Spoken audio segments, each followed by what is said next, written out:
Interesting. And how do you usually perceive these in daily conversations?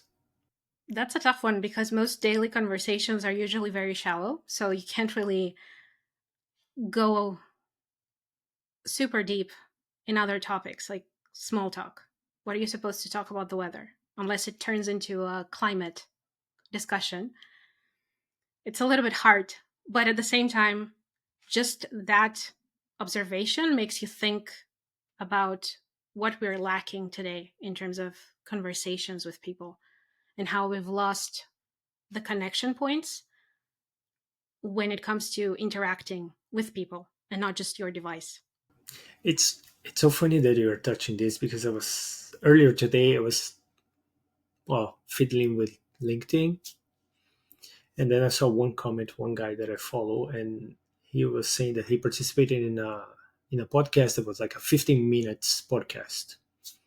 And he was saying, I liked it, it's different, but I don't think in 15 minutes you can go deep in any kind of conversation. I agree.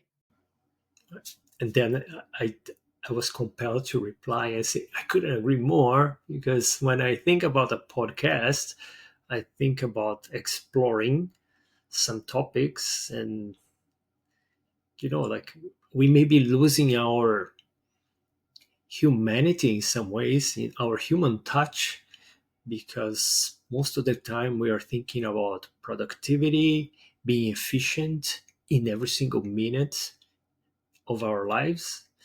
And that is like, what's in it for me? What's in it for me? Okay, next, what's in it for me? Which I translate a bit into TikTok brain. It's also something that touches on the sales calls, though, like to bring it in a business aspect. Usually you'll get advice of the sort that the first call should be no more than 20 minutes. But by the time you actually say hello to the person and you don't rush the person into the conversation, the time will already be up. And I know there are a lot of efficient people out there, some of which we've learned from. And I know there are secret ways of making it work.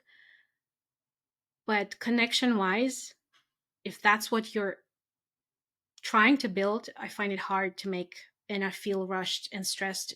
And I think this is where it really comes down to your personality and who you are, and knowing how you think about the world, how you see yourself fit into it, and how you operate as a person.